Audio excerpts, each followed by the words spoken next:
Hey guys, today I want to go over a CNN opinion piece about the increasing the minimum wage and that it comes at a too high of a price for workers.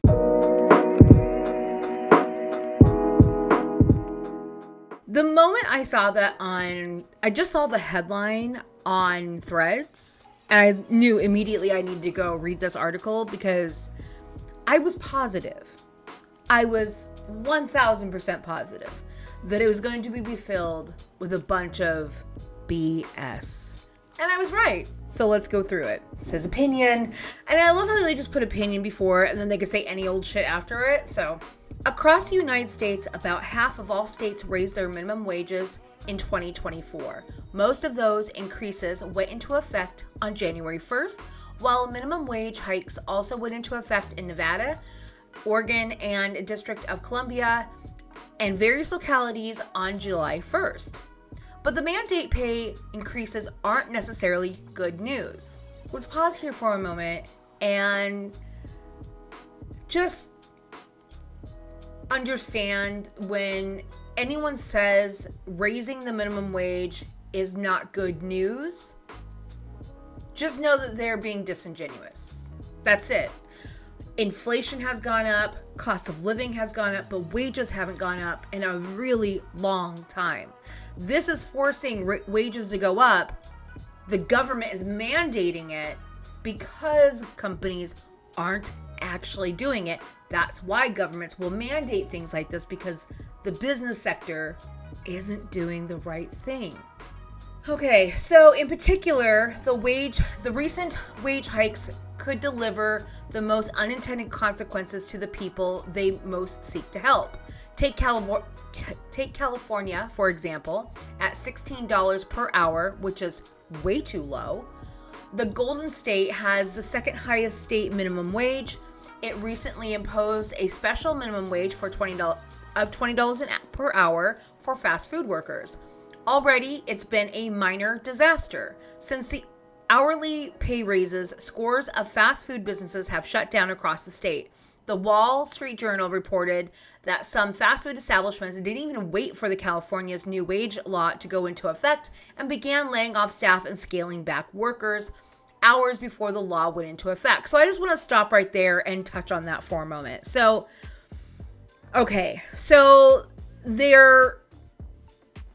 she's framing it in such a way that this is a wage hike, because, we hear price hike and we immediately oh, no, price hikes are bad, right? So she's using that terminology on purpose.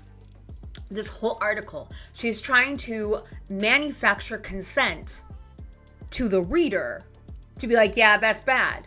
But it's not, because she's either being disingenuous, which I think that's really what's going on here, or she's just stupid. I really think it's the first one. I honestly do.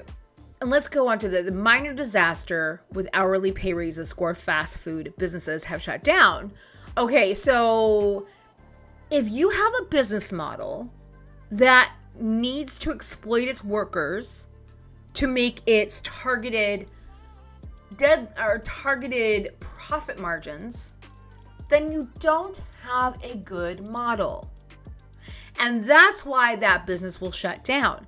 And it's not even necessarily because those businesses were even doing poorly or wouldn't still be turning a profit. It's almost like they're protesting the wage hike, right? As she likes to put it. But we need to increase wages. People can't afford to live anymore without sometimes 2 or 3 jobs. And not even for a family. Like, I know people that are single that have to have 2 jobs in order to live, and they do not live an extravagant lifestyle. They do not go on trips. They don't do really anything. They drive beater cars. And it's like, come on, we need better than this. So also I want to put into context that CNN was bought up by a right-wing publication. At least part of it was. I don't know if the whole thing was 2 years ago. And so it lost a lot of its I lost some reporters back then, so they're kind of backfilling some of those jobs with some right-wing reporters. I don't know if she's technically right-wing, but this article is 100% written from a right-wing perception, if you will. So, and the ones that are scaling back workers' hours before the law goes into place and laying off workers, they are basically punishing the worker for the wage going up. So like, oh, you're going to get paid more. Well, now you're going to do more, is what they're really telling them. Like, you weren't doing enough for $16 an hour. You were doing enough for maybe 15, but not 16. Now you got to do extra. Now I need you hustle more, do more with less. How many times have we heard that at a workplace? I know I've heard that at least 5 to 10 times during my entire career working for other people. And that's not just true in California. Across the country, some of the hardest hit amongst millions of people impacted by job losses or reduced hours following minimum wage increases are fast food workers. Right. There's a lot of fast food out there, so they require fast food workers. And the thing is, people hate it when it takes thousands of years, obviously not really, to get their fast food. I don't eat fast food, so this really doesn't affect me. But the people who do routinely eat fast food, like they'll get an Egg McMuffin on their way to work every day. I know people who do that, or I knew people who did that. And they're not going to like it if they have to wait forever, you know? And then you're going to lose business because of it, because you decided to scale back your amount of employees so you don't have to pay them a livable wage. And that's not even a livable wage. Sad. Anyway, a McDonald's advertising campaign boasts that 1 in 8 Americans has worked at the fast food chain. I have. My husband has. But that doesn't mean that the people that work there don't deserve a livable wage. That figure holds true for my household of 8. My husband was once a McDonald's employee. My first foray into the workforce was also a fast food worker as a Pizza Hut employee. But while we both started off minimum wage jobs, I'm happy to report that neither of us are still at the bottom rungs of the earnings ladder. Our fast food jobs were an important entry, however, to the world of work. First of all, working in fast food is absolutely work. It's work. It's hard work at that. It's not easy to do that job. That's why people don't like to stay there. But there are people that do stay there that have a harder time getting other jobs. People who may not have good English skills, people who may be immigrants, people who don't have a lot of skills outside of that job, and don't know people to get their shoe in to somewhere else. Because I can tell you, almost every single job I have ever gotten was because I already knew somebody that worked there. Almost every job.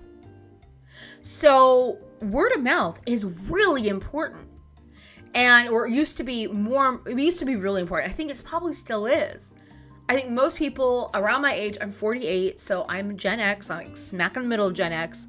I think most people my age have that same story, you know? And the fact that she's characterizing fast food work as the bottom rung, like, oh, you're at the very lowest level. So if they characterize it as being the bottom, then okay, well, you're going to make less at the bottom. It's not that people working fast food should make more than an educated, skilled labor.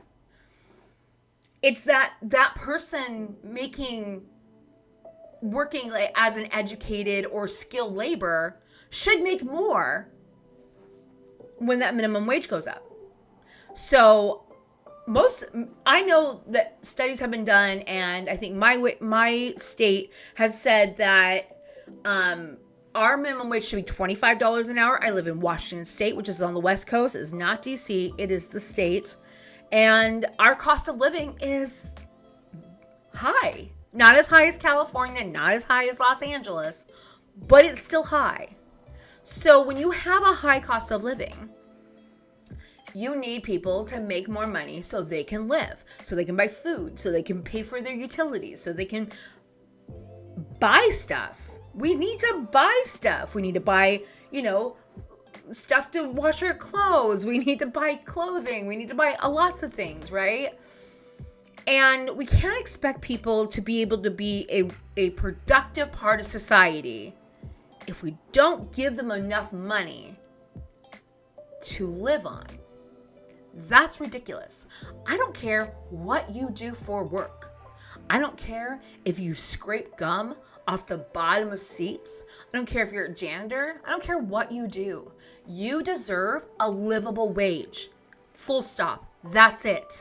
That's it. I don't care what anyone says. You look them dead in the eye and tell them they're wrong. Because that's the humane thing to do. The reason why these companies aren't paying better is because the money is going all the way to the top. Their workers are what makes all the money, but their workers get the least amount of that money. So people who are at the top of these companies, CEOs in the C-suite or the owner, they're making the bank. They don't need to make as much money as they're making. They don't. See, the rich are just getting richer, and we, the normal folk, are just getting poorer. And we need to fight back about that. So that's kind of the whole point of making this video anyway, about this article. Okay, so that's true for many Americans. They start off in minimum wage jobs. They don't stay there for long. Today, fewer than 1 out of every 1,000 workers earns the minimum wage, and 60% of those are under the age of 25. Okay, let's see if that's actually true. So the workforce of fast food and counter workers in 2022 was 771,883 people, with 64.8% were women and 35.2% men. The age ranges that concentrated the largest workforce were 16 to 19 years, about 300,000 people, 20 to 24, about 229,000 people, and 25 to 29 years, about 80,000 people. I don't trust, if you're going to write some kind of piece, I just don't trust them to give the correct facts when they're framing it in such a insincere way, in such a way that it's very misleading. So I always want to check those facts. Okay, so that's a good thing because the minimum wage can't support a family. And that right there is a flaw in our system. You should be, if you're working full-time for a company, you should get healthcare, 401k, you should get benefits, paid time off, family paid leave. You should get all the perks of any other job. That needs to be a bare minimum that all jobs that employ over a certain amount of people must do that. I get it if you're like one employee and you have one employee. You won't have the buying power to get like insurance. But now we also need to have another talk about medical insurance, and we need to do Medicare for all. That way your insurance is not tied to your employer. So you can work for yourself and still get medical treatment instead of having to pay out thousands of dollars for a family. It's ridiculous how much money you have to spend every month to privately insure your family outside of an employer. I'm lucky. I work for myself, and my husband works for a company. He has decent insurance. It's not good, but it's decent. I'm insured under his plan because I'm his wife. So I can work for myself because of that. But if I didn't have that, I wouldn't be able to work for myself because I would be literally chained to a job for the medical insurance alone. But minimum wage jobs are important stepping stones, allowing workers to gain experience and move up the higher paying jobs. Those jobs will become increasingly inaccessible, however, if lawmakers continue to increase the wages employers must pay to fill them. Well, if they were just willing to pay a livable wage out just by themselves, that wouldn't have to happen. But later on, it gets real stupid. Okay, so numerous cities and states are going full steam ahead with plans to raise wages for entry-level workers. Oh, you know what? I want to go back. So Seattle is about 30 miles away from me. Seattle in Washington State was the model for a lot of these. We piloted it first in Seattle, I think about 10 years ago, and there was always the same kind of fear mongering. It was raising the minimum wage to $15 an hour. And there were just the same exact fear mongering for that. Oh, businesses are going to shut down. They won't be able to afford it. And my stance was then, and my stance is still the same. If you have to exploit workers in order to turn a profit, your business model sucks and you need a different one. Or you're taking too much money out.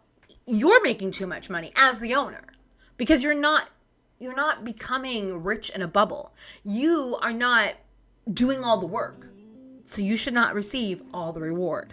On July 1st, Chicago's hourly minimum wage increased to $16.20 an hour. Oregon's minimum wage rose to $17.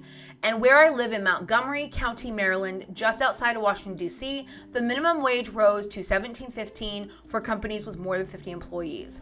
In Congress, some 24 Democratic senators, including U.S. Senator Bernie Sanders, a longtime champion of the $15 minimum wage, are now pushing for a federal minimum wage of at least $17 per hour, and I agree with that. Rising wages are a great thing when they are natural result of workers becoming more productive. This is the stupid part. Most Americans believe that rising tide should lift all boats. That is, as the economy expands, everyone should reap the rewards. I agree.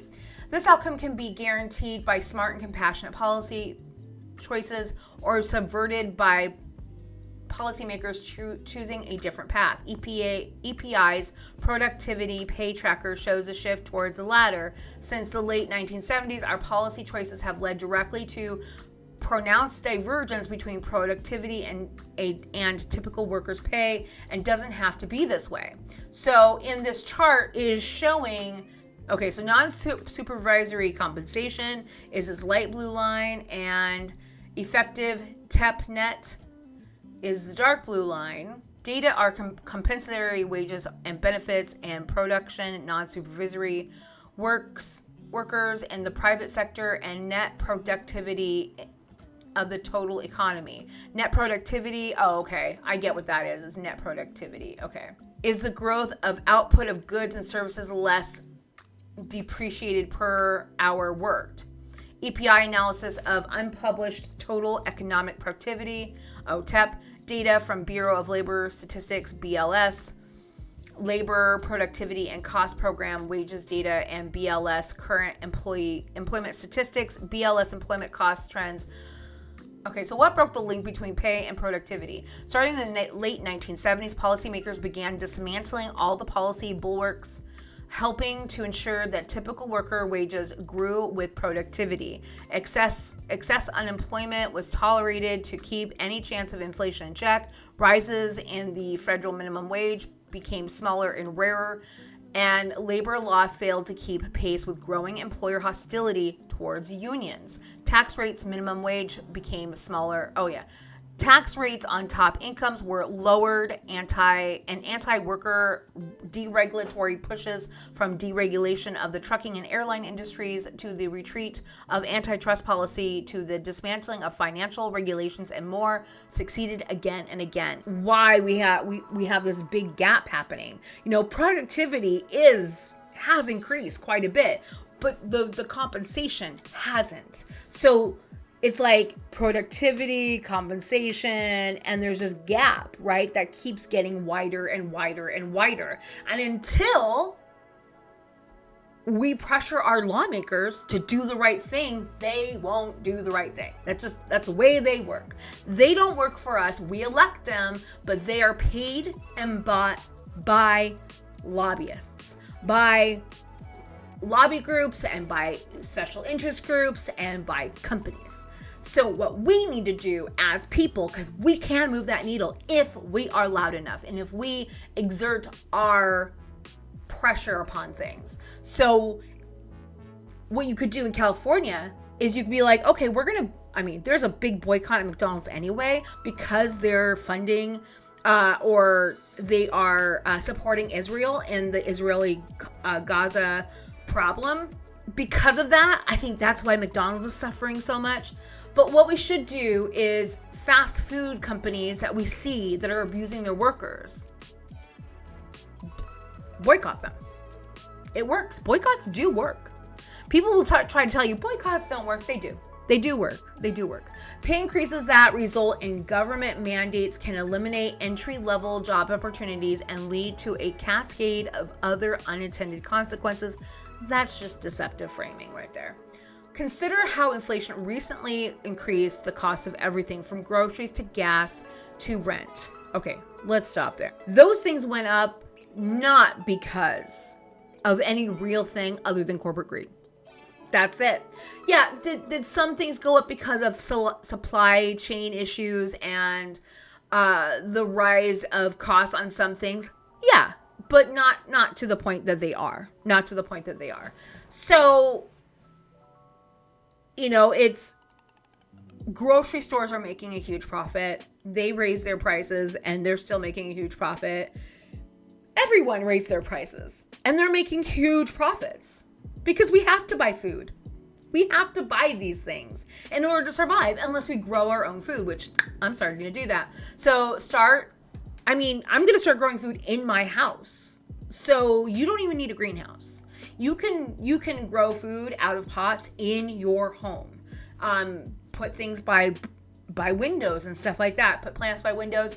You can do that. Maybe not all your food, not all your vegetables and fruits, but you could probably do a pretty good amount. So you don't have to buy so much, right?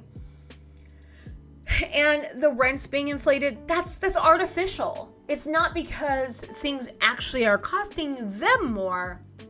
They're just charging us more. Some things did go up for them, but not to this extent. People resent paying more for the things that they're used to buying. They either have to do without, find less expensive alternatives, or figure out a way to make more money.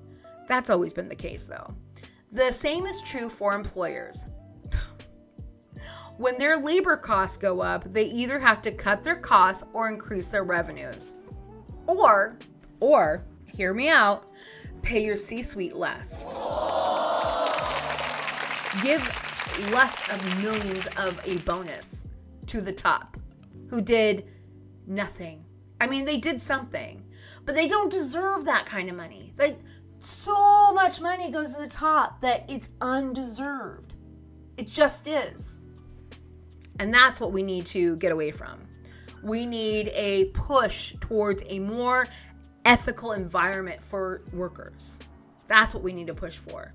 More unionization, more collective bargaining. That's what we need to push. That can include reducing employees' benefits and eliminating jobs, increasing their use of automation, or raising their prices for consumers.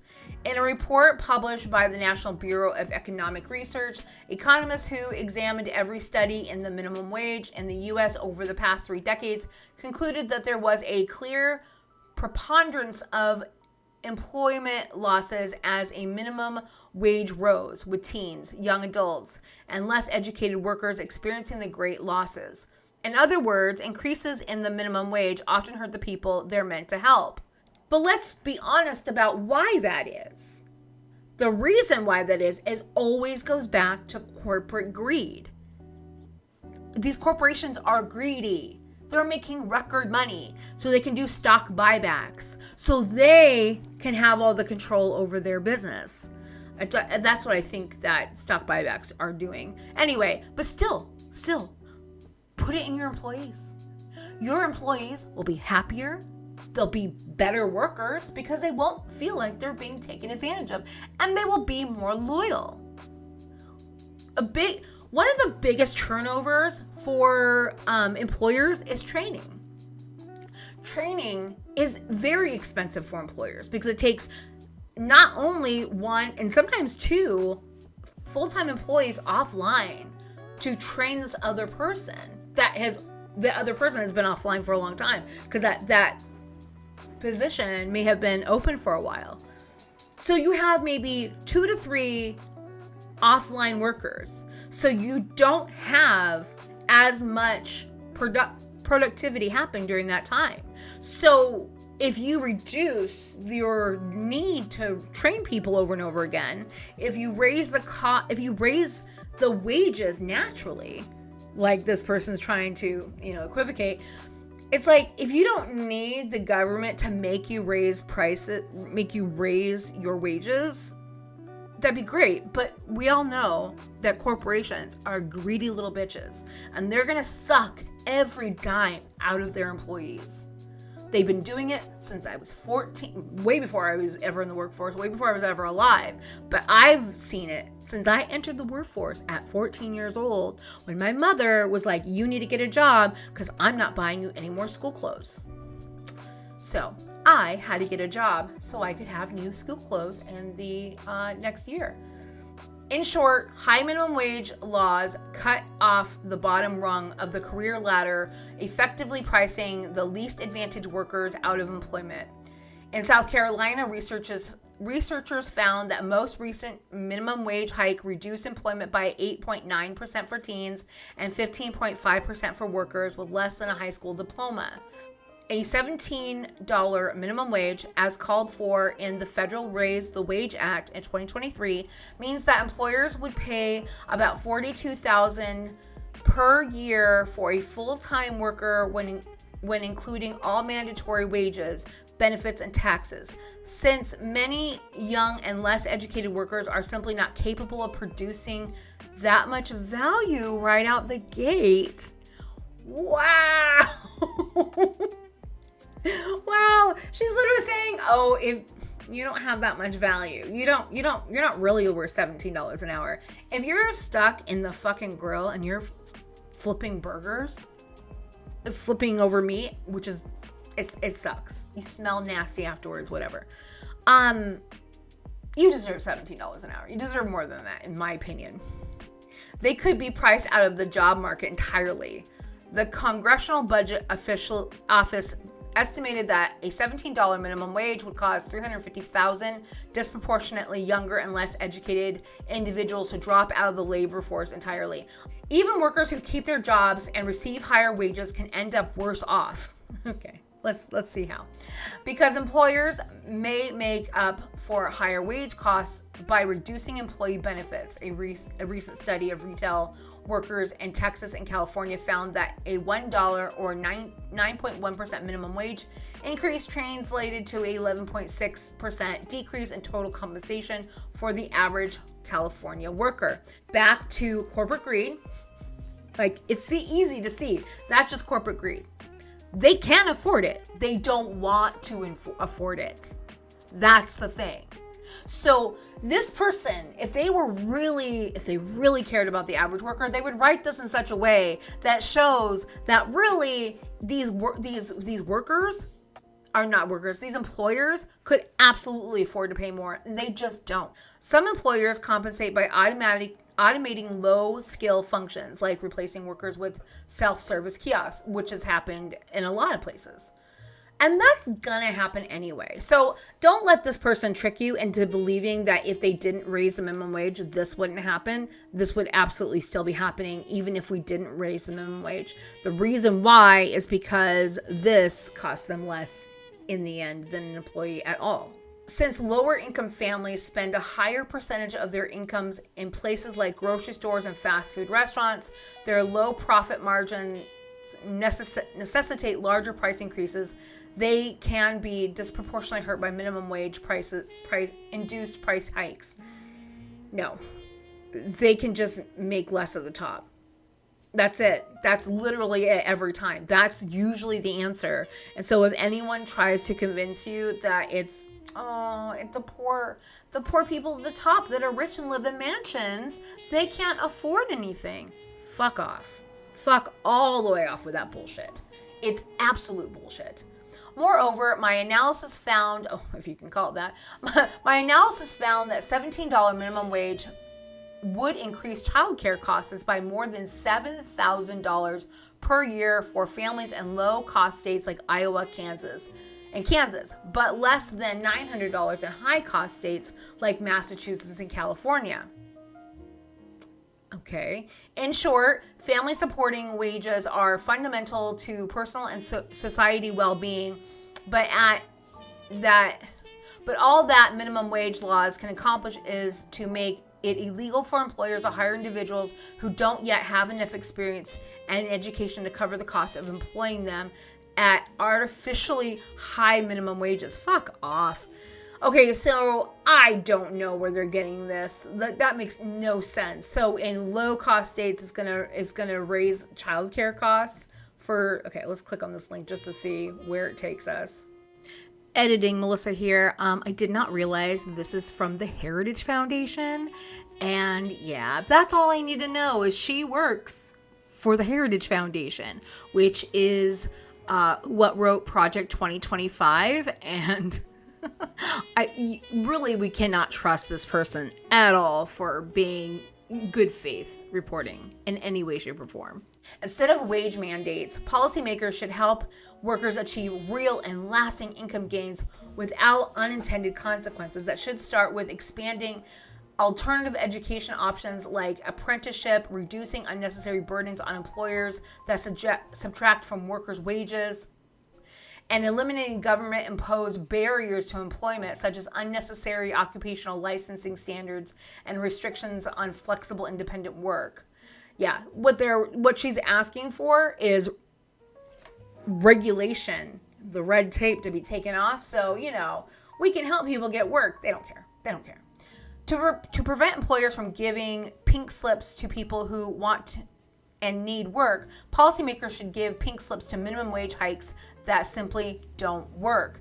But that's not true. She's just being disingenuous.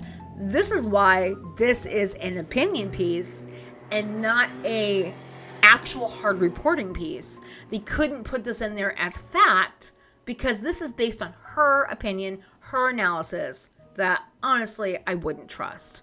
So let me tell you again who the reporter is. Do not trust this reporter. I do not think she is worth listening to. Rachel Gressler, Ian Raglick was the person that took the picture. This person should not be trusted for their opinion because it is not good. It is disingenuous and deceptive. 100%. And that's my opinion. I'm allowed to have my opinion on this piece, and that's what commentary is. So thanks for watching. Let me know what you think about in the comments down below, and I look forward to hearing what you think. Subscribe.